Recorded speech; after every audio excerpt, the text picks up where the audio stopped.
Have you ever wondered what truly makes someone open to changing their mind? Even on beliefs they hold really deeply. And maybe more importantly, how can you cultivate that kind of openness in your own thinking and in your conversations? That's a key question. Today we're taking a deep dive into something called Doxastic Openness. Now, that might sound a bit academic at first. It does have that ring to it. But I promise you, it has profound, really practical implications for how we think, how we navigate complex issues, and, well, even just how we talk to each other. Our guide for this discussion is a fascinating paper. It's titled Doxastic Openness, Science, Psychology, and Street Epistemology. Oh, okay. Penned by ChatGPT-3 and Rational Ruminations from July 2025. It's quite comprehensive. It traces this whole concept from, its philosophical roots right through to its very real-world application in dialogue. Okay, great. So our mission today is to really unpack this concept. We'll explore its scientific backing, get a handle on how we can actually measure it, and then, crucially, see how it's being used. Maybe to bridge divides, foster clearer thinking. By the end of this deep dive, you should have a really clear understanding of what doxastic openness is, why it's so vital, and maybe even a new lens to view your own beliefs, and maybe those of others too. Hopefully. So to really unpack this, let's start with the term itself. What does doxastic actually mean? The word itself gives us a clue, right? It does. It comes from the Greek doxa, which basically means belief. Belief. Okay. So we're immediately in the realm of our convictions or beliefs about the world. Got it. So starting with belief. Yeah. How does the paper then build on that foundation? How does it define doxastic openness? Well, fundamentally, doxastic openness is about the willingness to hold your beliefs provisionally. Provisionally, meaning captively. Sort of. It means you're ready, you're willing to revise them if new evidence pops up, or maybe a more compelling argument comes along. Yeah. And this stands in really stark contrast to doxastic closure, which is, that rigid refusal to change your beliefs no matter what evidence you see. Ah, right, like digging your heels in? Pretty much. The paper notes this distinction was actually first explored by philosophers of religion. They were wrestling with ideas around, faith versus fallibilism, the idea that we might be wrong. So it's about genuine provisionality, holding ideas maybe a bit more lightly, not with the death grip. That makes a lot of sense. But how does modern psychology view this? How does it map onto concepts we might be more familiar with? What are the key psychological traits, the correlates that align with this openness? Yeah, psychology identifies several constructs that really overlap here. They paint a picture of this mindset. Like what? For instance, there's the Big Five personality trait, openness to experience. That's a core feature. It involves deep curiosity, a preference for novelty, and it correlates with higher creativity, and interestingly, lower ideological rigidity, less political dogmatism, basically. Yeah, right. Less black and white thinking. Then there's something called actively open-minded thinking, or AOT. AOT, okay. This describes a willingness to actively seek out and consider evidence that might contradict your existing views. Ooh, that sounds challenging. It can be.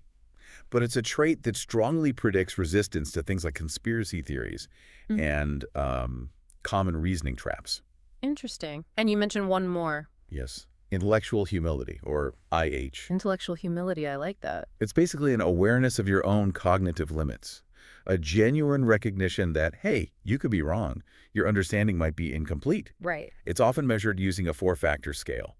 Things like open-mindedness, intellectual modesty, corrigibility, that's the willingness to be corrected, and engagement with different views. Oh, wow. And what's really telling is that neuroscience work, using fMRI scans, actually shows heightened activity in a brain region called the anterior cingulate cortex during belief revision. So the brain is actively working when we're changing our minds. It seems so.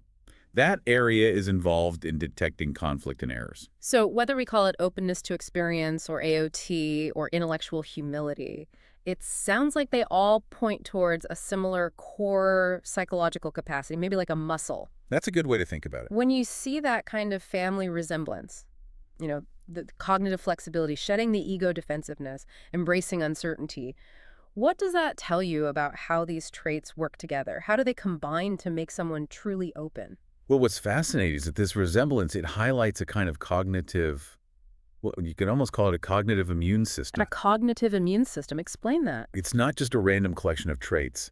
They seem to work in concert, synergistically, to build a more resilient mindset. How so? Well, cognitive flexibility gives you the mental agility to adapt. Low ego defensiveness removes those emotional barriers that pop up when our beliefs are challenged. Right, that I can't be wrong feeling. And a high tolerance for ambiguity lets you sit with uncertainty, with complexity, without needing to jump to a premature conclusion. Okay. Together, they create a person who isn't just willing to change their mind, but someone who's actively curious about where their current understanding might be incomplete or flawed. That's a really powerful combination. That's a great way to put it, a cognitive immune system. So if researchers want to actually study this, how do they capture it? How do you measure doxastic openness in practice?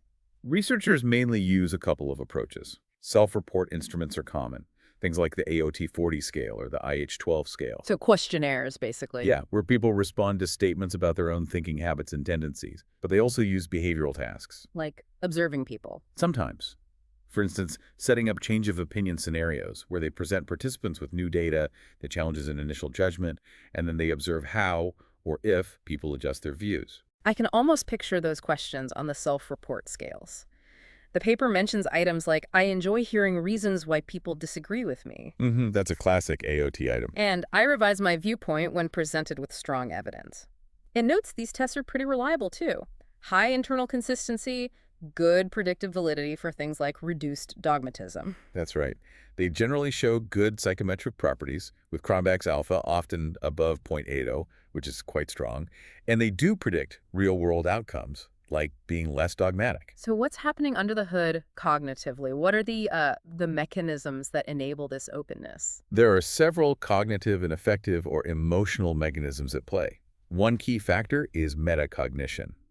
Thinking about thinking. Pretty much. Yeah. Specifically, recognizing the fallibility of your own knowledge, sometimes called meta-ignorance. This leads to what the paper calls epistemic caution, sort of a healthy skepticism about your own certainty. Okay, makes sense. What else? Another is conflict monitoring. Those fMRI studies implicating the anterior cingulate cortex. That region seems to act like our brain's internal alarm bell. The wait a minute signal you mentioned. It flags mismatches between our existing beliefs and incoming evidence, prompting us to reevaluate. Then there's emotion regulation. Ah, the emotional side. Crucial. Openness seems to dampen those automatic threat responses we often feel when our core beliefs get challenged. This helps reduce motivated reasoning, twisting the evidence to fit what we already believe. So it keeps us calmer, more rational. In a way, yes. Yeah. And developmentally, this ties into Piaget's ideas, specifically accommodation. Piaget, like child development. Yeah, his concepts are relevant here. Accommodation is about revising our mental frameworks, our schemas, to fit new information, rather than just forcing new data into old, rigid schemas that would be assimilation. Openness favors accommodation. Okay, wow. So there's quite a bit going on psychologically. Now, here's where I think it gets really interesting. If someone cultivates this high doxastic openness, what are the actual benefits? Not just for them personally, but, for society. Because this sounds like it could be genuinely transformative. It truly is. The benefits are quite broad. On an individual level, high doxastic openness correlates strongly with better analytic reasoning and fewer cognitive biases. You just become a better thinker, essentially. Less likely to fall for stuff. Well, yes. It leads to significantly lower susceptibility to misinformation, fake news, and even extremist propaganda. Yep. Because you're more likely to question and evaluate information critically. That alone sounds incredibly valuable today. It is. And then there are the interpersonal benefits. It actually fosters greater trust between people and can actively reduce polarization. How so? Because if you're seen as someone genuinely willing to listen and consider other views, even if you don't ultimately agree, it builds bridges. It lowers the temperature. Right. It changes the dynamic from a fight to maybe a discussion. A more collaborative exploration, ideally. And in group settings, think teams at work, community groups, even scientific communities, it fuels innovation. Why? Because it promotes the integration of diverse ideas. People feel safer contributing unconventional thoughts. So it's like a societal lubricant for progress. Makes everything run smoother, more creatively. That's a nice way to put it, yeah. Okay, that's incredibly impactful, genuinely transformative potential there. But I can already hear some listeners thinking, okay, if it's so great, why isn't everyone like this all the time? Or maybe, does this mean I have to question everything constantly? Right. Good. What are the roadblocks? What are the common pitfalls or resistance points that stop people from being truly open? One big one is called identity protective cognition. Identity protective. Yeah. When our sense of self, especially our social identity, the groups we belong to, feels threatened by information, it triggers a strong defensive closure. We protect the identity by rejecting the threatening idea. Ah, so it's not just about the idea, it's about us. Very much so. Another barrier is simply cognitive load and time pressure. Just being tired or stressed. Basically. When we're overloaded or rushed, our bandwidth for deep, deliberative thought shrinks. It's just easier to stick with existing beliefs than to do the hard work of revision. The path of least resistance. You could say that. And then there's epistemic overconfidence. We simply think we know more than we actually do. Ah, the classic overestimate. Yes. It shows up in phenomena like the illusion of explanatory depth. You feel you understand how something works, like a zipper or a toilet. Okay. But when asked to explain it step by step, you suddenly realize you can't. You lack the deep understanding you thought you had. And of course, the famous Dunning-Kruger effect is related, where less competent individuals often overestimate their own abilities significantly. So it's a mix of our brains getting tired, our identities feeling under attack, and sometimes just plain old overconfidence. That covers a lot of it. The paper does mention briefly that there are ways to combat these barriers, right? Things like consider the opposite prompts. Forcing yourself to articulate the other side. Mindfulness, structured reflection. So it's not hopeless. Not at all. These are trainable skills. Okay, so we've broken down what doxastic openness is, the science behind it, how it's measured, the benefits, the barriers. But the paper doesn't stop there, does it? No, it doesn't. It takes us into a really fascinating practical application, something called Street Epistemology, or SE. That's right. How does this approach, SE, explicitly try to move someone from that closed, rigid mindset towards more openness? Well, S is designed really with that goal in mind. It works by systematically, but gently, examining how people know what they claim to know. It focuses on the method of knowing. But what's absolutely crucial, and the paper stresses this, is that the technique's effectiveness really hinges on both people involved modeling openness. Both people, not just the person being questioned. No, the practitioner too.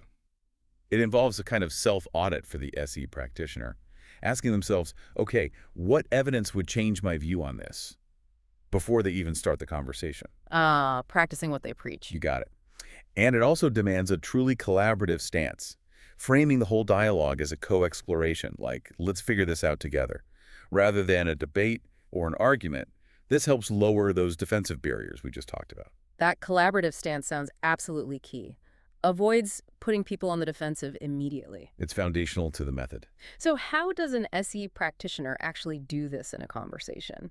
Can you walk us through the practical steps, the guidelines for an SE chat? Sure.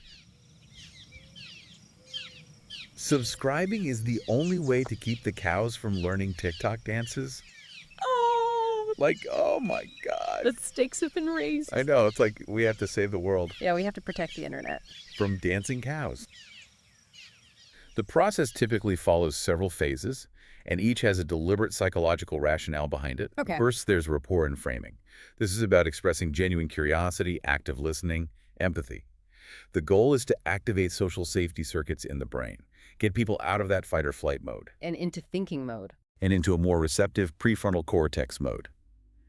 Then, the practitioner will clarify the claim, just restating the proposition. So, if I understand correctly, you believe X because of Y. This reduces miscommunication. Simple but important. Very. Next, they often use a confidence scale, asking something like, on a scale of 0 to 100, where 100 is absolute certainty, how sure are you about that claim? Quantifying the belief, why do that? It does a couple of things. It quantifies the doxastic strength, makes it concrete, but it also subtly primes openness. Even tiny adjustments down from 100%, say, to 95%, creates a little crack. It's related to the psychological foot-in-the-door effect. Interesting. Okay, what's next after the scale? After that comes the epistemic probe. This is the core, really, asking questions like, what are the main reasons you find that claim convincing? Or what led you to that level of confidence? Getting them to reflect on their reasoning. That's the goal. Yeah. It encourages metacognition, thinking about their own thinking process. And sometimes This is where fragility and the justifications can surface, even to the person themselves. Then there's often an outsider test. This involves inviting the person to consider how someone with a different background or belief system might view the same evidence, or why they might hold a different belief. Like stepping into someone else's shoes. Sort of. It mirrors those actively open-minded thinking items we talked about. It trains cognitive flexibility. And finally, the practitioner will summarize and reflect. Wrapping it up. Yeah, maybe highlighting any acknowledged uncertainties or shifts in confidence, however small. This rewards the openness shown and helps reinforce that behavior. It ends on a collaborative note. And throughout this, you mentioned the practitioner's own openness is vital. It sounds like they need to cultivate that deliberately. It can't be easy to stay consistently open, especially if you have strong views yourself. Oh, it definitely takes conscious effort and practice. Practitioners are encouraged to cultivate their own openness in several ways. Such as? Well, using those AOT self-assessments themselves. Regularly taking something like the AOT 40 to check their own potential blind spots or biases. Turning the tools on themselves. Right. They also often engage in specific debiasing drills. Yeah. Like practicing steel manning, opposing arguments in study groups. Steel manning, that's the opposite of straw manning, right? It is. It means articulating an opposing viewpoint in its strongest, most charitable, most compelling form before engaging with it. It builds intellectual empathy. And keeping journals can help too, reflecting on conversations where their own confidence shifted. So it's an ongoing process for the practitioner too. Okay, so if someone is using these SE techniques, how do they know if it's actually working? What does success look like in these conversations? Are we talking about converting people? Your journey to deeper understanding starts here. NavigatingBeliefs.com. Sign up. It's free. So it's not just learning, it's an adventure. Yeah, like a quest for knowledge. Not necessarily conversion. Success is usually measured more subtly in terms of fostering that openness itself. The paper suggests several metrics. Okay. One obvious one is a pre-post confidence delta. Looking at the change in the person's self-reported certainty on that 0-100 scale before and after the conversation. So seeing if the number moved. Even a small shift downwards can indicate increased epistemic caution. Another metric could be an openness vignette response. A vignette. Like a little story. Yeah, you might present them with a short hypothetical scenario involving conflicting evidence and see how willing they are to seek out contrary information or reconsider their initial stance. Measuring their behavioral intent towards openness. You can put it that way. And finally, there's an intellectual humility checklist. This involves simply observing the conversation, for instances of the person making statements like, I hadn't thought of that, or I might be mistaken about, or that's a good point. Counting those moments of expressed humility or uncertainty. Those verbal cues can be indicators of underlying shifts. That makes it quite tangible, actually, not just a vague feeling. Can you give us a concrete example, maybe a case illustration from the paper of how this might play out? Certainly. The paper offers one. Imagine an interlocutor starting out by claiming, I'm, let's say 95% sure that mind reading is real. Okay, pretty confident. Quite confident. The SE flow would start by calibrating that 95% on the scale. Then the practitioner might gently probe the reasons for that high confidence. And crucially, they might ask, what kind of evidence, if you saw it, might cause you to lower that 95% number, even just a little bit? Asking about falsifiability. In essence, yes. What could potentially prove it wrong? They might explore potential falsifiers together, like, say, consistently failed replications of mind-reading claims in properly controlled, double-blind scientific tests. Right, looking at the quality of evidence. And the practitioner might also share a personal story, perhaps about a time they revised a belief about something paranormal after encountering strong counter-evidence, modeling that openness and fallibility themselves. So not just questioning, but sharing, too. It builds rapport and shows it's a two-way street. Now, the outcome described in this particular illustration is that the interlocutor, after this reflective conversation, lowers their confidence level to, say, 70%. Okay, a significant drop from 95? A noticeable shift. And perhaps more importantly, they express genuine interest in learning more about double-blind studies for psychic phenomena. That indicates not just reduced certainty, but an increased openness to evaluating evidence differently. A clear shift toward doxastic openness. That is a clear, observable shift. Less about what they believe, more about how they're willing to evaluate it. It seems powerful, but I imagine there have to be some crucial limitations, maybe ethical considerations, especially when you're dealing with deeply held beliefs things tied to identity. Oh, absolutely. The paper is careful to point these out. They're really important for responsible practice. Like what? Well, one is the inherent power imbalance. The SE practitioner often has more familiarity with the method. They must consciously avoid manipulating the conversation or pushing the interlocutor towards a predetermined conclusion. It needs to be genuine exploration. Avoiding any hint of coercion. Right. Then there are the emotional stakes. Beliefs, especially core beliefs tied to identity, religion, or politics, are often deeply intertwined with emotions. Challenging them, even gently, can feel threatening. So these conversations demand heightened empathy, patience, and careful pacing. Knowing when to back off. Reading the room emotionally? Very much so. And finally, cultural sensitivity is vital. The SE approach often stems from a Western, rationalist, analytical tradition. This framing might not resonate, or it could even clash with other cultural or epistemic traditions, different ways of knowing. So you might need to adapt the language, the approach. Definitely. Careful adaptation of language and being sensitive to different worldviews is crucial for the approach to be respectful and effective across diverse contexts. Okay, those are really important caveats. So let's try and pull this all together. To summarize this concept, doxastic openness. It isn't just some abstract academic idea we're musing over. No, not at all. It seems to be a measurable, even trainable psychological disposition, a way of being that directly fosters clearer thinking and, well, healthier conversations, healthier discourse overall. Well said. And street epistemology, as we've discussed, provides one practical method for operationalizing this idea, for bringing it down to earth in everyday conversations. It offers a structured, yet still deeply human way to examine and, when the evidence warrants it, revise even our deepest convictions. A path towards better thinking, maybe. I think the paper concludes along those lines. Yeah. That nurturing doxastic openness both within ourselves and through practices like SE offers a genuinely promising path. A path toward greater mutual understanding and maybe more effective collective problem solving, especially in the polarized world we seem to inhabit. That feels hopeful. So here's a final thought for you, the listener, building on all this. As you go about your week, maybe you start noticing. How often do you encounter someone who seems absolutely certain of their beliefs? Or perhaps pause and reflect. How certain are you of your own deeply held beliefs? A good self-reflection exercise. And ask yourself, what evidence, if any, could genuinely shift that certainty for you or for the people you talk to?